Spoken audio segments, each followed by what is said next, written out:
Today's video, going to talk about 3 cut candidates for the Minnesota Vikings this upcoming training camp, 2 of which I believe it would take an all-out miracle for these 2 guys to make the team. The third guy, I can actually see him remaining on the team for this upcoming 21 season, but I do believe he's at least on the bubble. Number 1 on my list is Drew Samia, which, to be very clear, I was super excited when we drafted this guy 4th round out of Oklahoma.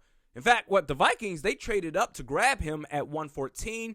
Grit, mean, nasty, everything you want intangibles-wise from an offensive lineman, Drew Samia, he had that. I literally just said, yo, all he has to do is work on his technique, and we are golden. He's going to be a beast.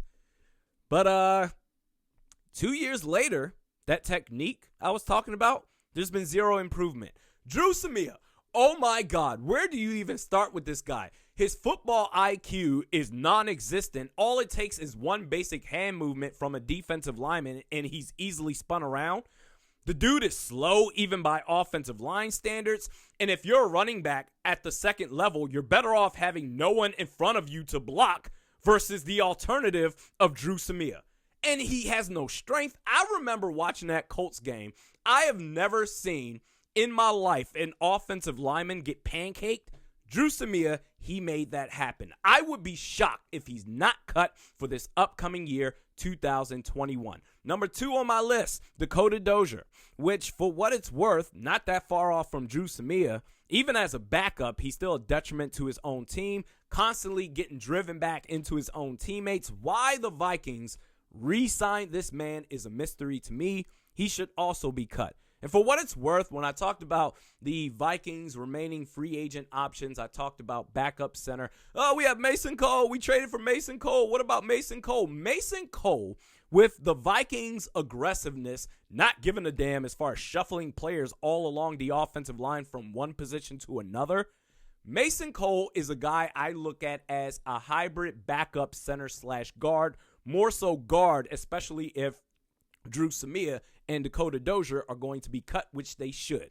And number 2, my stipulation as far as backup center is someone you can feel good about if Garrett Bradbury shits the bed. So let's say Garrett Bradbury, oh my God, he has been terrible, absolutely terrible. Finally, he's getting benched. Oh, by the way, here comes Mason Cole. If you feel good about Mason Cole as the backup center for this team, we can stop the conversation right there. Especially he can't pass protect worth a damn.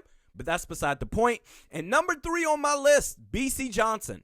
I mean, to me, he's already reached his ceiling, which is also his floor. He's a possession guy. And no disrespect to him, he belongs in the National Football League, sure. But at wide receiver 3 for this team, you're competing against the likes of Chad Beebe and Amir Smith-Marset, both of which have extra layers of explosiveness to their game. And I also question the effectiveness, the value of BC Johnson as the field starts to shrink. So as we're starting to get closer to the end zone, to me, BC Johnson requires a little bit more space to be of value. And that's before any potential additions at wide receiver through free agency from this team. And every dollar counts against the cap. So this year, 2021, if he makes the team, he has an $869,000 cap hit. Next year, it's a little under $1 million. Every dollar counts. I wouldn't be surprised if he makes the team. I just believe he's on the bubble. He has value. He belongs on an NFL roster opposed to Drew Samia and Dakota Dozier. I just feel like what he's up against right now, Chad Beebe, Amir Smith-Marset, they're going to make more splash plays in training camp for the coaching staff to say, oh, wow, okay, all right, this is different here. Let's go ahead and go with these guys. Let me know your thoughts in the comments section below. Cut candidates, do you agree, disagree? Do you have additional players you want to mention? Next podcast is Monday. We'll see you then.